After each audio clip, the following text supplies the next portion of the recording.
SSC 26 batch তোমাদের রসায়নে যাদের target হচ্ছে এ প্লাস, মানে অনেকে 90+, 95+, মানে আমি সর্বনিম্ন আমাদের কোর্সের যারা আছো তারা তো অলরেডি 90-95-এর আশাতেই আছো, আর যারা বাইরের আছো মিনিমাম তোমাদের এ প্লাস টার্গেট করতে হবে।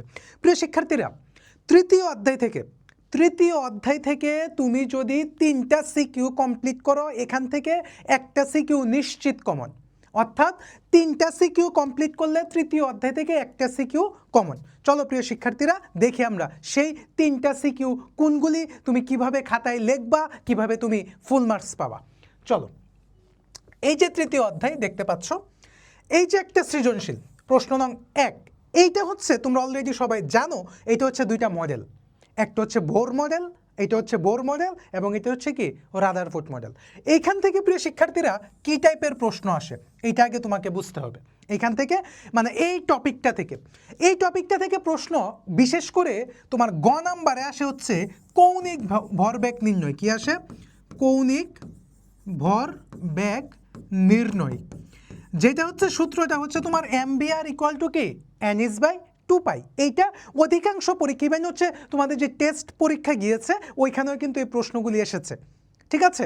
এবং ঘ নাম্বারে এই টপিক থেকে প্রশ্ন আসে যে দুইটা মডেলের মধ্যে কোন মডেলটা অধিক গ্রহণযোগ্য, ঠিক আছে। এটা প্রতিবার মানে মডেল থেকে প্রশ্ন হইলে এই প্রশ্নটা হয়। তাহলে চলো আমরা দেখি কি বলেছে চিত্র 1-এর সর্বশেষ শক্তিস্তরে বিদ্যমান একটি ইলেকট্রনের কৌণিক ভরবেগ নির্ণয় করো। অর্থাৎ এই যে এই সূত্র যেটা mvr ইকুয়াল টু n/2π, এই যে তুমি লিখেছো না mvr ইকুয়াল টু n/2π, এই সূত্রটার জন্য তুমি পাবা হচ্ছে 1 মার্ক। এই সূত্রটার জন্য পাবা হচ্ছে তুমি 1 মার্ক। আর এই যে তুমি মানগুলি লিখবা যে হচ্ছে m এর মান কি, v এর মান কি, r এর মান কি, n এর মান কি, h এর মান কি, 2π এর তো ফিক্সড মান, এই যে এটা লিখবা, এটার জন্য তোমার অঙ্কটা যদি মানে হচ্ছে ইকুয়েশনটা যদি সঠিক হয় তাহলে তুমি পাবা হচ্ছে 2 মার্ক। তাহলে এখানে টোটাল মার্কস কত? এখানে টোটাল মার্কস হচ্ছে 3। দেখো, তোমার প্রিপারেশন যদি ভালো থাকে তুমি কিন্তু এখানে 3-এ 3 পেতে পারো। তারপরে দেখো তোমার ঘ নাম্বারে কি প্রশ্নটা বলেছে চিত্র 1 এবং চিত্র 2, অর্থাৎ এইটা হচ্ছে তোমার কি মডেল? এইটা হচ্ছে বোর মডেল, আর এটা হচ্ছে রাদারফোর্ড মডেল। এটা কি? এটা হচ্ছে রাদারফোর্ড। আমি শর্ট মিনিং লিখলাম, তোমরা মিনিংটা অলরেডি জানো।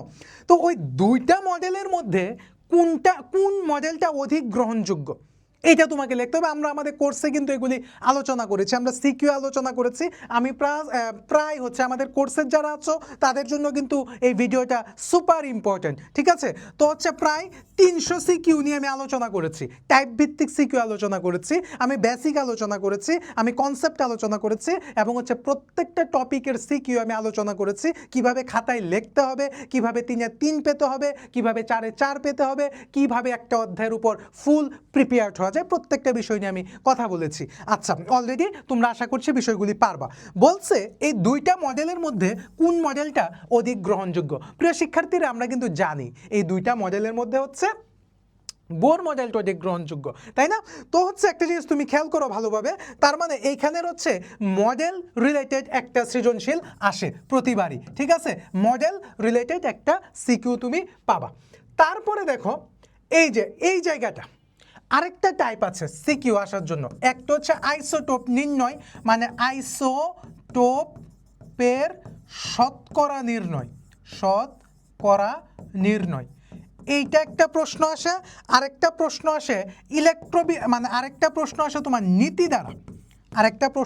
তোমার নীতি দ্বারা, মানে বিশেষ করে নীতি কিন্তু হচ্ছে 3টা আমরা জানি, একটা হচ্ছে আউবফ নীতি, একটা হচ্ছে হুন্ডের নীতি, আর একটা হচ্ছে কি পাউলির বর্জন নীতি। প্রিয় শিক্ষার্থীরা, তোমাদের হচ্ছে মানে এসএসসি লেভেলের মানে 9-10 লেভেলের হচ্ছে তোমাদের হচ্ছে আউবফ নীতিটাই তোমাদের বই ইনক্লুডেড করা আছে। তোমরা যখন ইন্টারমিডিয়েটে উঠবা তখন হচ্ছে তোমরা রসায়ন প্রথম পত্রের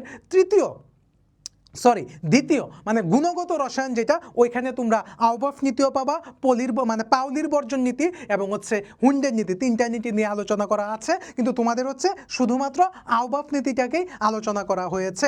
এই যে দেখো, আপেক্ষিক পারমাণবিক ভর নির্ণয়, আমি হচ্ছে তোমাদের সুবিধার জন্য এখানে হিন্টস দিয়ে রেখেছি, মানে হচ্ছে সূত্রটা দিয়ে রেখেছি। প্রিয় শিক্ষার্থীরা, তোমরা অবশ্যই এটা খাতায় নোট করে নিতে পারো, অথবা প্রত্যেকটা সৃজনশীলের হচ্ছে স্ক্রিনশট দিয়ে রাখতে পারো, ঠিক আছে। এবং স্ক্রিনশট দিয়ে শুধু গ্যালারিতে রেখে দিলে কিন্তু হবে না, তোমাকে প্র্যাকটিস করে দেখতে হবে যে আনসারটা মিলতেছে কিনা, তোমার লেখার প্যাটার্নটা ঠিক আছে কিনা। যদি তুমি সব কিছু ক্লিয়ারভাবে করতে পারো তাহলে ভাববা তোমার প্রিপারেশন ঠিক আছে, আর যদি ঠিকভাবে করতে না পারো তাহলে ভাববা তোমার প্রিপারেশনের গ্যাপ আছে। এখনও সময় আছে, নিজেকে নতুনভাবে কামব্যাক দাও। ঠিক আছে, চলো আমরা দেখি ঘ নাম্বার। ঘ নাম্বারে কি বলেছে? বলেছে দুইয়ের উপশক্তি স্তরগুলি ক্রম ইলেকট্রন বিন্যাসের নীতির প্রতিফলন, উক্তিটি মূল্যায়ন করো। এই যে এই নীতিটা কিসের, এটা আমরা অলরেডি জানি। এটা হচ্ছে কি আও বাও নীতি, আওবাফ নীতি। ঠিক আছে, এই যে তুমি ধরতে পারছো না, এটা একটা আওবাফ নীতি, এটার জন্য তুমি পাবা হচ্ছে 1 মার্ক। এই যে তুমি ধরতে পারছো এটা একটা আওবাফ নীতি, এটার জন্য তুমি পাবা কত? এটার জন্য তুমি পাবা হচ্ছে 1 মার্ক। তারপর হচ্ছে তুমি নীতিটা নিয়ে হচ্ছে বিস্তারিত কথা বলবা যে আওবাফ নীতি কি, নিম্ন শক্তির অরবিটাল পূরণ করে উচ্চ শক্তির অরবিটালে গমন করে। তারপর তুমি n+l নিয়ে কথা বলবা, n+l এর ভিতরের যে কথাগুলি আছে এই কথাগুলি বলবা। কথাগুলি বলার পর এইটার সাথে তুমি যে n+l এর বিষয়টাকে ইনক্লুড করবা। প্রিয় শিক্ষার্থীরা, অবশ্যই এই প্রশ্নে কোনো অপ্রয়োজনীয় কথা লিখবা না, কোনো অপ্রয়োজনীয় কথা লিখবা না। বিজ্ঞান, বিশেষ করে ফিজিক্স, কেমিস্ট্রি, ম্যাথমেটিক্স, এরা কখনোই অপ্রয়োজনীয় জিনিসকে লেখা উচিত না, মানে সাপোর্ট করে না আর কি। এবং টিচাররা খুবই বিরক্ত হয়। তোমরা ভাবো বেশি লিখলে বেশি মার্ক, না, তুমি যদি টু দ্য পয়েন্টে লেখো, তুমি কম মার্ক লেখো, বেশি মানে সরি কম মার্ক বলে কম পেজ লেখো বা কম কথা লেখো, তুমি ফুল মার্কস পেতে পারো যদি তুমি টু দ্য পয়েন্টে লেখো। ঠিক আছে, তাই কাজেই অপ্রয়োজনীয় লেখা বর্জন করতে হবে। তারপরে প্রিয় শিক্ষার্থীরা দেখো 3 নাম্বার যে প্রশ্নটা রয়েছে, দেখি এটা কি বলেছে। উদ্দীপকের আইসোটোপদের শতকরা পরিমাণ নির্ণয় করো। দেখো এই যে এই সূত্রটা, সেই সূত্রটা হচ্ছে কি P ইন্টু এম যুগ হচ্ছে কিউ ইন্টু এন বাই হচ্ছে 100। ইদানিং কিন্তু হচ্ছে এখানে 2টা দেওয়া, ইদানিং দেখা যাচ্ছে যে 3টা দিয়ে আইসোটোপ দেয়। তখন হচ্ছে তুমি কি বসাবা জানো? যোগ আর ইন্টু এস, এইটা তুমি বসায় দিবা যদি 3টা দিয়ে দেয়। কোনটা দিয়ে কি বোঝায় এগুলি তো তোমরা অলরেডি জানো, আমরা আমাদের ক্লাসে এগুলি আলোচনা করেছি প্রিয় শিক্ষার্থীরা। তো এই যে তুমি সূত্রটা লিখেছো না, এই সূত্রের জন্য তুমি মার্ক পাবা হচ্ছে 1 মার্ক। এই সূত্রটার জন্য তুমি পাবা হচ্ছে 1 মার্ক। আর আনসারটা যদি তুমি সঠিকভাবে করতে পারো তাহলে তুমি পাবা হচ্ছে বাকি 2 মার্ক। এই হচ্ছে টোটাল 3 মার্ক। এবং অবশ্যই তোমরা ক্যালকুলেটর ইউজটা দ্রুত করা শিখতে হবে। অনেকে দেখবা পরীক্ষার হলে এই যে এইভাবে এইভাবে এইভাবে ক্যালকুলেটরকে ক্লিক করছে, এইটা কোনোভাবেই ঠিক না। তারপরে প্রিয় শিক্ষার্থীরা একটা জায়গা তোমরা খেয়াল করো, বলছে উদ্দীপকের মৌলটির ইলেকট্রন বিন্যাস সাধারণ নিয়মের ব্যতিক্রম কি? অবশ্যই তোমাদের বইয়ে ব্যতিক্রমী ইলেকট্রন বিন্যাস আছে হচ্ছে 2টা। ঠিক আছে, আমি এটার বেসিকটা একটু বলে দিচ্ছি, যদিও মানে এত বেসিক বলা ঠিক না সাজেশন ক্লাসে, তারপর তোমাদের সুবিধার জন্য আমি একটু বেসিকটা বলে দিচ্ছি প্রিয় শিক্ষার্থীরা।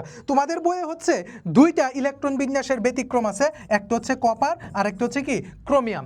কপারের পেজটা হচ্ছে D10S1 এবং ক্রোমিয়ামের পেজটা হচ্ছে D5S1।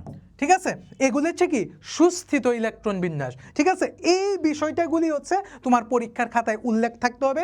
যেহেতু এখানে কপার নিয়ে কথাটি এসেছে, তোমাকে কপার দিয়ে ব্যাখ্যা দিতে হবে। অবশ্যই কোনো অপ্রয়োজনীয় কথা খাতার মধ্যে প্রিয় শিক্ষার্থীরা তোমরা কোনোভাবেই লিখবেন। এবং তোমাদের কাছে for you kind information I want to say যে অবশ্যই D10S1 ইলেকট্রন বিন্যাস কেন ব্যতিক্রম, এই কথাগুলি তুমি টু দ্য পয়েন্টে লেখো। আমার কথা হচ্ছে পেজ একটা হোক সমস্যা নাই, কিন্তু টিচার ওই প্রশ্নের আনসারটা পড়ার পরে যেন সে একটা স্যাটিসফ্যাকশন হয় যে হ্যাঁ আমি যেই কথাগুলি চাচ্ছি ওই কথাগুলি ওই প্রশ্নের মধ্যে লেখা আছে। ঠিক আছে, আশা করি মাত্র, আবারও বলছি, মাত্র 3টা সিকিউ যদি তুমি এখান থেকে পড়ো, তুমি তোমার ফাইনাল পরীক্ষায় যদি 2টা আসে এই 3টার ভিতর থেকে আসবে, যদি একটা আসে এই 3টার ভিতর থেকে আসবে। যেমন আমি এখানে কপার বলেছি, পরীক্ষায় কপার নাও আসতে পারে, পরীক্ষায় ক্রোমিয়াম দিতে পারে।